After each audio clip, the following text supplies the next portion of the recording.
الرسالة وهم فاطمة وأبوه وله بنوها اللهم صل على محمد وآل محمد. وقال جبريل يا ربي أنت ذلي أن أهبط على الأرض لكم سادسا. قال الله تعالى إنهم قد زنت لك فأبت الأمين جبريل وأقبلنا والكساء وقال السلام عليك يا رسول الله السلام عليك يا من اختار الله إن الله عز وجل يقرأك صلواتك بيد والإكرام وكل لك وعزة وجلال ما خلق السماء وبنية الأرض مسجد ولا قمر منير ولا شمس وجد ولا فلك ولا برجري ولا فلسري إلا لأجلكم ومحبتكم وقد أذن لي أن أدخل معكم تحت هذا الكساء فانتظر أنت يا رسول الله.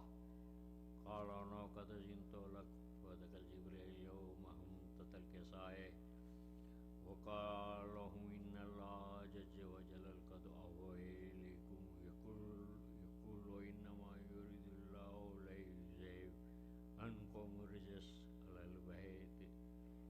البيت ويطهركم تطهيرا.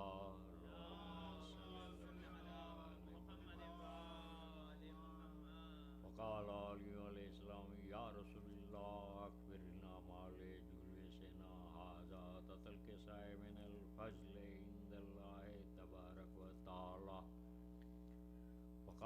قال رسول الله صلى الله عليه وآله ما زبر خبرنا هذا فيما في الأرض وفي جميع أنسيتنا موهبنا إلا ونزلت عليهم الرحمة وفتحهم الملائكة واستغفر لهم ولا يتفرقون اللهم صل على محمد.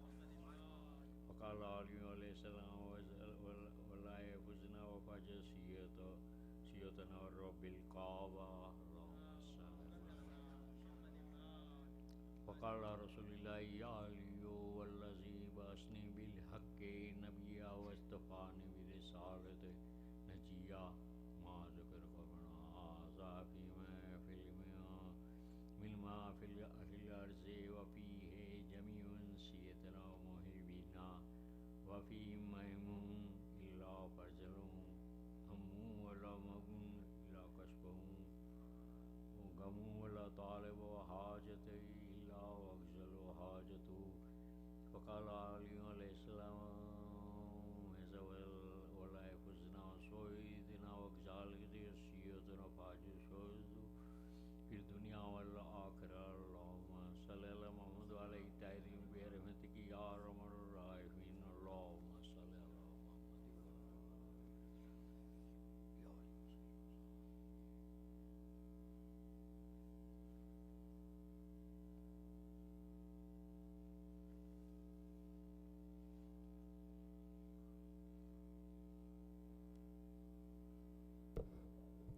صلوات بر محمد وآل محمد.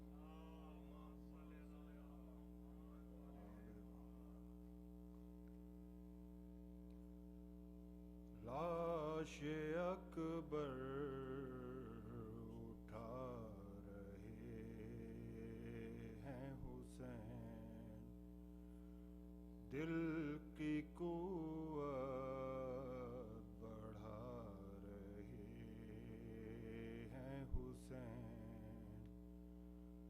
لاش اکبر اٹھا رہے ہیں حسین، دل کی راہوں میں آنسوؤں کے چراغ، دل کی راہوں میں آنسوؤں کے چراغ، کر لو روشن وہ آ رہے ہیں حسین. لاش اکبر اٹھا رہے ہیں حسین. دو صدا ہو کہاں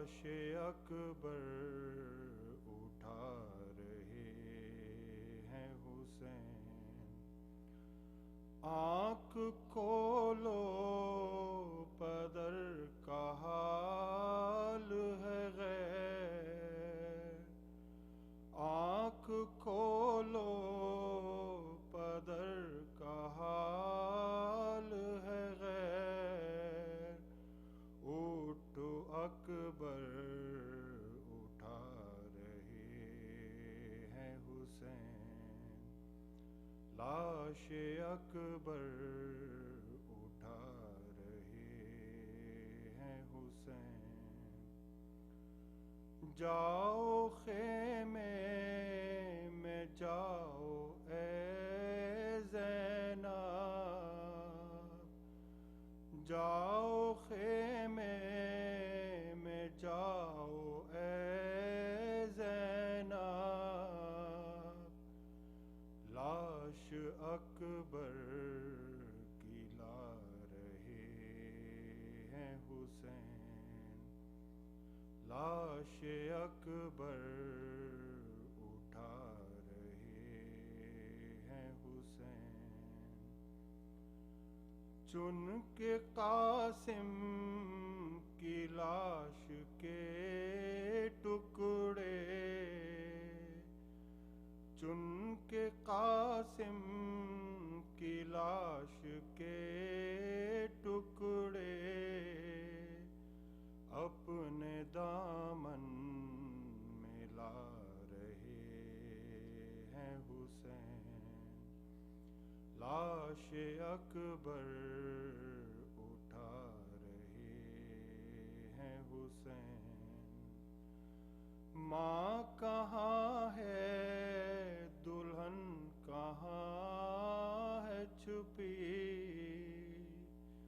ساتھ دولہا کے آ رہے ہیں حسین، لاش اکبر اٹھا رہے ہیں حسین، دل کی قوت بڑھا رہے ہیں حسین، صلوات بر محمد و آل محمد، صلی اللہ محمد و آل محمد۔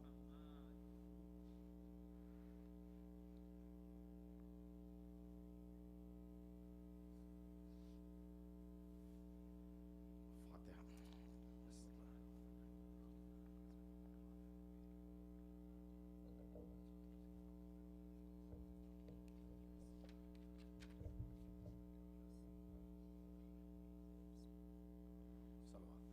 اللہم صلی علی محمد و آل محمد۔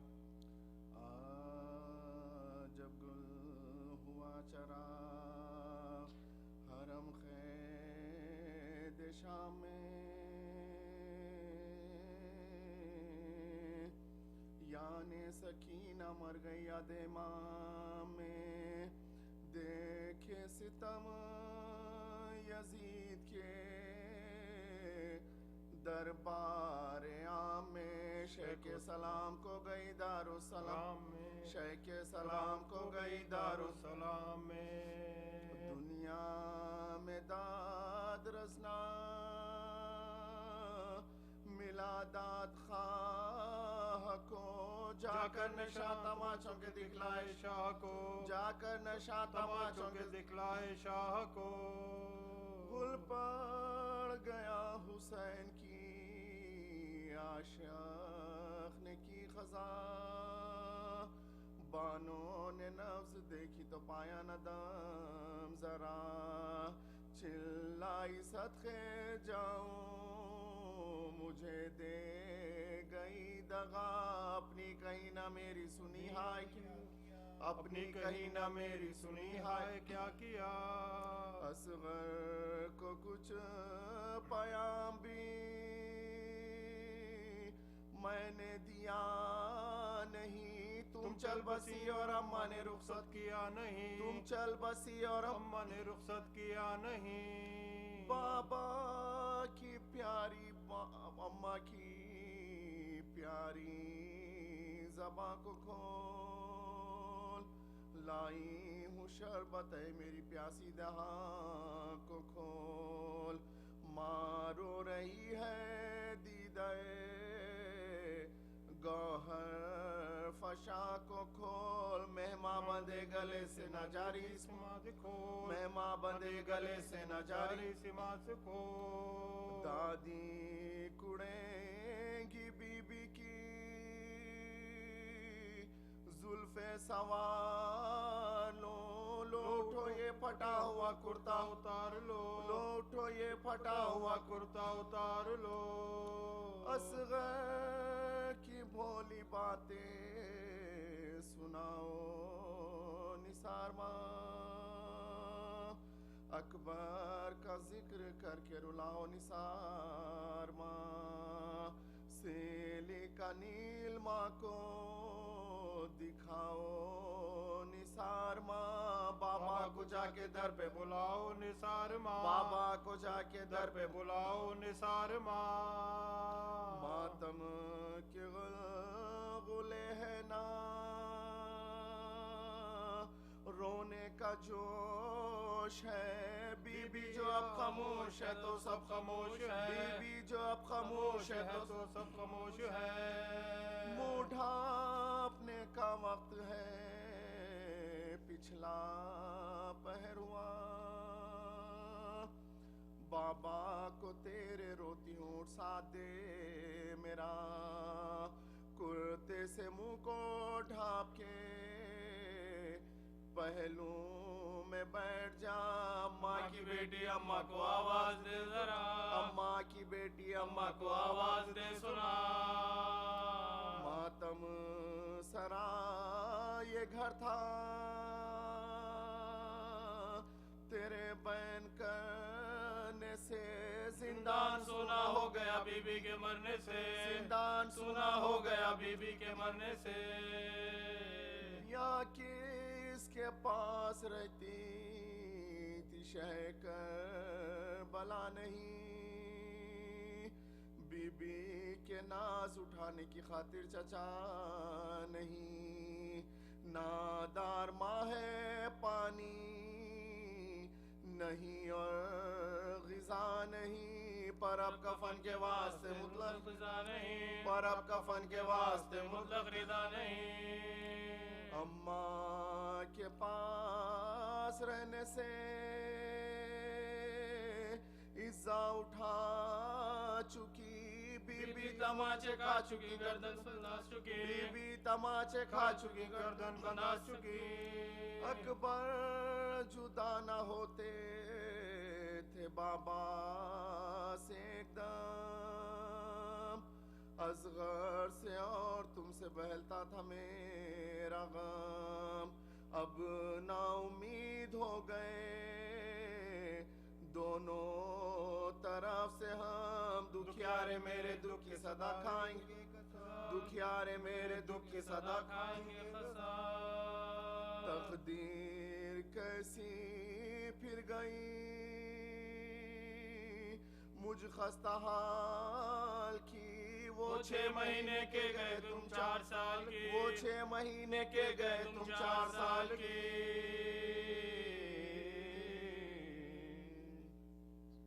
اللہم صلی علی محمد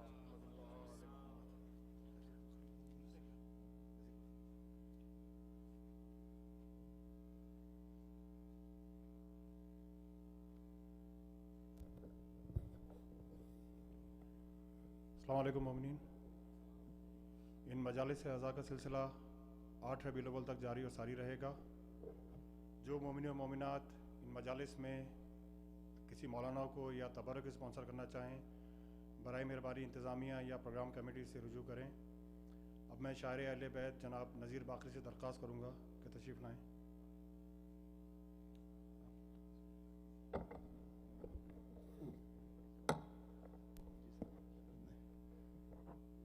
قریب آ جائیں بھائی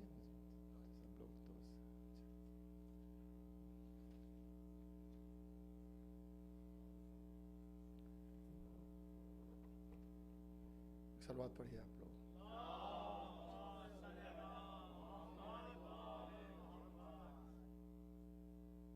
چھوڑ کر دشمن کو ہر جب ہو گیا شبیر کا، چھوڑ کر دشمن کو ہر جب ہو گیا شبیر کا، فیصلہ بدلا گیا لکھا ہوا تقدیر کا۔ چھوڑ کر دشمن کو ہر جب ہو گیا شبیر کا، فیصلہ بدلا گیا لکھا ہوا تقدیر کا۔ کیسے دے دیتے محمد کو وہ قرطاس و قلم، خطابند ہیں دونوں شعر ملاحظہ فرمائیے گا، کیسے دے دیتے محمد کو وہ قرطاس و قلم، جانتے تھے سب کے سب عنوان اس تحریر کا۔ کیسے دے دیتے محمد کو وہ قرطاس و قلم، جانتے تھے سب کے سب عنوان اس تحریر کا۔ اور سنیے گا شعر کہ دستے قدرت نے بھی تصویر محمد کھینچ کر، دستے قدرت نے بھی تصویر محمد کھینچ کر، نام 12 بار بدلا ایک ہی تصویر کا۔ دستے قدرت نے بھی تصویر محمد کھینچ کر، نام 12 بار بدلا ایک ہی تصویر کا۔ دستے قدرت نے بھی تصویر محمد کھینچ کر، نام 12 بار بدلا ایک ہی تصویر کا۔ اور فاطمہ کے مہر میں جب سارے دریا ہو چکے، سنیے گا شعر، فاطمہ کے مہر میں جب سارے دریا ہو چکے، اس طرح ہر ایک نے پانی پیا شبیر کا۔ فاطمہ کے مہر میں جب سارے دریا ہو چکے، اس طرح ہر ایک نے پانی پیا شبیر کا۔ ایک علی کے ہاتھ پر ٹھہرا رہا خیبر کا بوجھ، ایک علی کے ہاتھ پر ٹھہرا رہا خیبر کا بوجھ، اور ایک علی کے پاؤں پر بارے گراں زنجیر کا۔ ایک علی کے ہاتھ پر ٹھہرا رہا خیبر کا بوجھ، ایک علی کے پاؤں پر بارے گراں زنجیر کا۔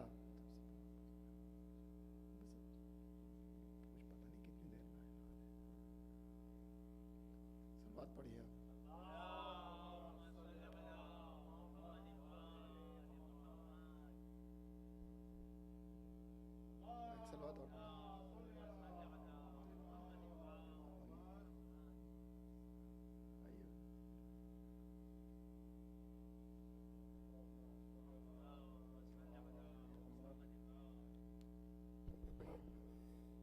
مومنین، مولانا حسن نواب کی مجلسوں کا سلسلہ آج آخری مجلس ہے اس سلسلے کی۔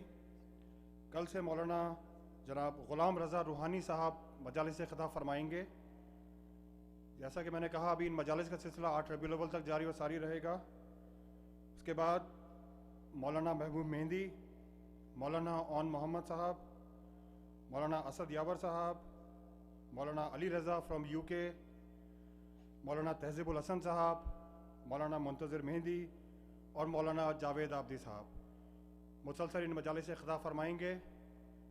اب میں جناب مولانا حسن نواب سے درخواست کروں گا کہ زیب ممبر ہوں، صلوات بر محمد و آل محمد۔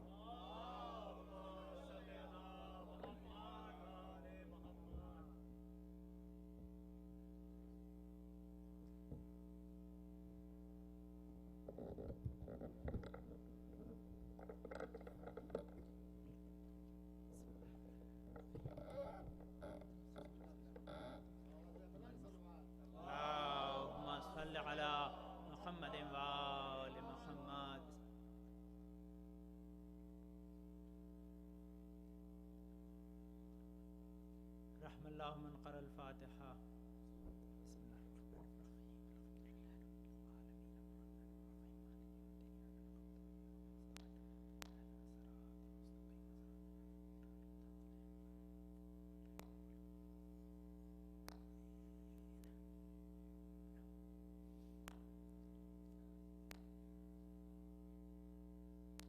اعوذ باللہ من الشیطان اللعین الرجیم، بسم اللہ الرحمن الرحیم، الحمد للہ رب العالمین، بارئ الخلائق اجمعین، فاطر السماوات والارضین، ثم الصلاة علی رسولہ الکریم، جد الحسن والحسین، مولانا و مولا الثقلین بالقاسم محمد، اللہم صل علی محمد و آل محمد، وأهل بيته الطيبين الطاهرين المعصومين الغر الميامين المخجلين واللعنة على أعدائهم أجمعين وغاصب حقوقهم ومنكر فضائلهم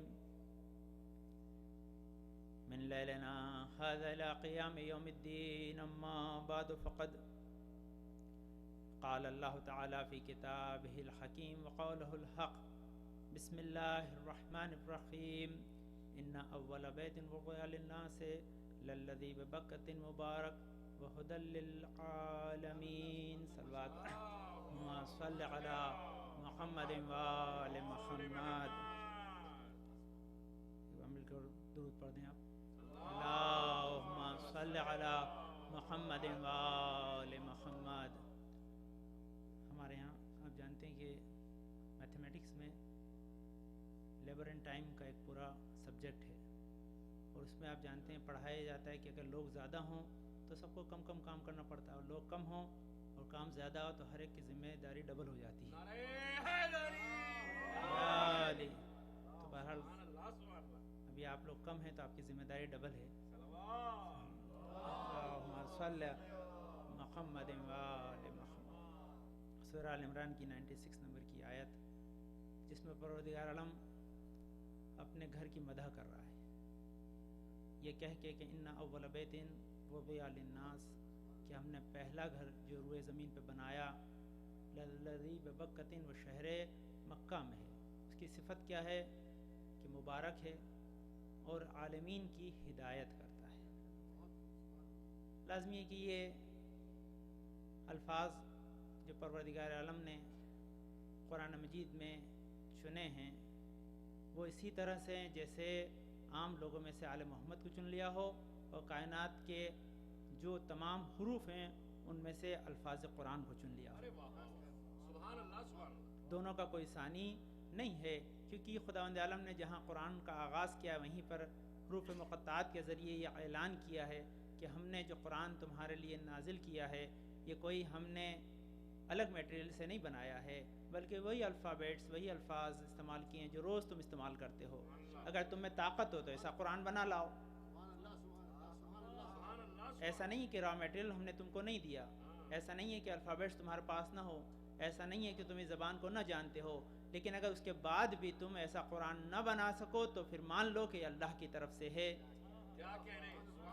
اب یہی عزیزان گرامی سوچنے کی بات ہے کہ اللہ یہ اعلان کر کے ان کو جھنجھوڑ رہا ہے کہ تم جب قرآن صامت نہیں بنا سکتے ہو تو قرآن ناطق کیسے بنا لو گے. صلوات پڑھ دیں عزیزان گرامی. کیونکہ قرآن کے الفابیٹس تو تمہارے پاس پھر بھی موجود ہیں لیکن وہ نور کہاں سے لاؤ گے جس سے ہم نے آل محمد کی تخلیق کی ہے. تو یہ انسان کے بس کی بات نہیں ہے. صرف یہی ہے کہ اس قرآن سے متمسک ہو آل محمد کے توسل سے تو اسے وہ معنی و مفہوم سمجھ میں آئے جو اللہ سمجھانا چاہتا ہے. اسی لیے یہاں مدح کی کہ ان اول بیت وضع للناس. اللہ نے پہلا ہی لفظ استعمال کیا, ہم نے پہلا گھر جو روئے زمین پہ قرار دیا. لفظ بنایا استعمال نہیں کیا. یہ قرار دیا اور بنانے میں کیا بات ہے عزیزان گرامی, یہ ہندوستان پاکستان میں لوگ نہیں سمجھ سکتے عزیزان گرامی, آپ سمجھ جائیں گے. یہاں ہمارے یہاں دو طرح کے مکان ہوتے ہیں, ایک اسی جگہ بنایا جاتا ہے, ایک موبل ہوم ہوتا ہے, کہیں سے لا کے کہیں رکھا جاتا ہے. یہ موبل ہوم کی کیا خصوصیت ہے کہ یہ قرار دیا جاتا ہے, بنایا نہیں جاتا. اور گھر جو بن رہا ہے وہ بنایا جاتا ہے, قرار نہیں دیا جاتا. تو وضع کا مفہوم یہی ہے کہ بنایا کہیں اور گیا, رکھا کہیں اور گیا ہے. تو اللہ یہی بتانا چاہتا ہے کہ جب ہم اپنا گھر جو ہے بناتے وہاں ہے, رکھتے یہاں ہے, تو گھر والے کیسے ممکن ہے کہ یہاں بنا کر یہیں چھوڑ دیں گے, بنائیں گے وہاں ہدایت کے لیے یہاں آئیں گے. صلوات پڑھ دیں عزیزان گرامی.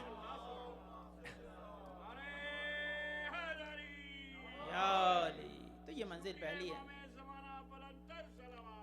اللہم صلی علی محمد وآل محمد. اسی لیے تاریخ میں ہے, علامہ جس نے بھی لکھا ہے جب جناب آدم کا واقعہ لکھ رہے تھے کہ جب خداوند عالم نے آدم کو آسمان سے زمین پر بھیجا تو وہ خیمہ بھی ساتھ میں آیا تھا جو یہاں لگایا گیا. یہ اس گھر کی بات ہے, لیکن یہ زمین جو سب سے پہلی خشک ہوئی اسی لیے اس کو ام القریٰ کہتے ہیں. سب سے پہلے زمین بھی بنائی اور سب سے پہلے وہ گھر بھی وہاں سے نازل کیا. اب آپ بتائیے عزیزان گرامی, جب گھر سب سے پہلے بن رہا ہے تو گھر والے اس سے پہلے بنیں گے, تاریخ میں ایسا کبھی نہیں ہوتا کہ گھر پہلے بنے گھر والے بعد میں بنے. تو اللہ نے یہی کہا کہ پہلے تم ان اول بیتن کو سمجھ جاؤ, تب اول ما خلق اللہ نوری کو سمجھو گے. جب گھر کی تخلیق زمین پہ ہمارا گھر سب سے پہلے بنا رہے ہیں تو جو ہدایت کے لیے آنے والے ہیں وہ بھی پہلے بنیں گے, اور نبی اعلان کریں گے سب سے پہلے میرا نور خلق کیا گیا, اور اس کے ساتھ ساتھ یہ بھی اعلان کریں گے انا ولی من نور واحد, میرے لیے ایک ہی نور کے دو ٹکڑے ہیں. صلوات پڑھ دیں زانے. اس کے بعد کی منزل کیا ہے کہ مبارک کہا ہے اس گھر کو, اور ساتھ میں کہا خود للعالمین, کہ یہ عالمین کی ہدایت کرتا ہے. اب پریشانی یہ کہ آپ سب ماشاءاللہ حج پہ گئے ہوں گے, جو نہیں گئے خدا ان کو جلد جلد حج نصیب کرے. وہاں اگر آپ جائیں گے تو آپ کے ساتھ جو لے جانے والے گئے ہوئے ہیں آرگنائزر, وہ آپ کو ایک بات ضرور بتائیں گے کہ بھائی مولانا یہ جناب آپ جب جا رہے ہیں تو اپنے پیسے جو ہے وہ ہوٹل میں چھوڑ کے جائیے گا, طواف کے وقت ساتھ نہ لے جائیے گا. میں نے کہا اللہ کے گھر جا رہے ہیں, بھائی پیسے ساتھ کیوں نہیں لے جائیں؟ بولے میں جیب کٹ جاتی ہے. بھائی یہی ہے مسئلہ, ابھی بھی آپ جائیے. کیوں بھائی؟ دوران طواف میں آپ جب طواف کر رہے ہیں آپ غافل ہوں گے, کوئی آدمی اپنا کام کر جائے گا اور اس کی وجہ سے آپ کی جیب کٹ جاتی ہے. تو بہتر ہے کہ آپ وہاں پیسے نہ لے جائیں. میں نے کہا اللہ تو یہاں کہہ رہا ہے کہ یہ جو ہے ہدی للعالمین ہے, عالمین کی ہدایت کرتا ہے. ہم نے تو دیکھی وہاں جیب کٹتی ہوئی, لیکن کبھی نہیں دیکھا کہ خانہ کعبہ سے کوئی ہاتھ نکلا اور جیب کاٹنے والے کو پکڑ لیا ہو. اللہ تو کہہ رہا ہے بھائی, اللہ تو کہہ رہا ہے کہ ہدی للعالمین, عالمین کی ہدایت کرتا ہے. عالمین تو بہت دور کی بات ہے, اس کے سامنے سامنے جیب کٹ جایا کرتی اور خانہ کعبہ خاموش رہتا ہے. تو استاد بڑی پیاری بات کہتے تھے کہ ہم اردو کا ایک بہت اچھا مقولہ ہے کہ آپ ماشاءاللہ بھی کھانا وانا کھاتے ہیں, کبھی بریانی بن جائے, پلاؤ بن جائے, تو اکثر آپ ایک جملہ استعمال کرتے ہیں کہ صاحب کھانا بہت اچھا تھا, یہ صاحب جو ہے وہ 2-3 پلیٹ کھا گئے. آپ نے کبھی پلیٹ کھائی ہے؟ آپ نے تو کبھی پلیٹ نہیں کھائی. پلیٹ ذہن گاہ میں یا تو مٹی کی ہوتی ہے, یا تام چینی کی ہوتی ہے, یا کانچ کی ہوتی ہے, یا کاغذ کی ہوتی ہے. کوئی آدمی پلیٹ نہیں کھاتا, لیکن کہا یہ جاتا ہے کہ صاحب حلوہ بہت بڑھیا تھا, یہ صاحب 5-6 پلیٹ کھا گئے. تو یہ ہمارے یہاں اردو کا مقولہ ہے کہ کہا جاتا ہے ظرف, مراد لی جاتی مظروف. ہم کہتے ہیں کہ یہ ظرف کھا گئے, لیکن ہماری مراد یہ نہیں کہ ظرف کھا گئے, جو ظرف میں تھا وہ کھا گئے. اللہ نے بھائی یہی استعمال کیا ہے زنگامی, کہانے کعبہ کے لیے کہا ہے کہ ہدی للعالمین. اب کعبہ ہدایت نہیں کرتا, مولود کعبہ ہدایت کیا کرتا ہے. صلوات پڑھ دیں سارے.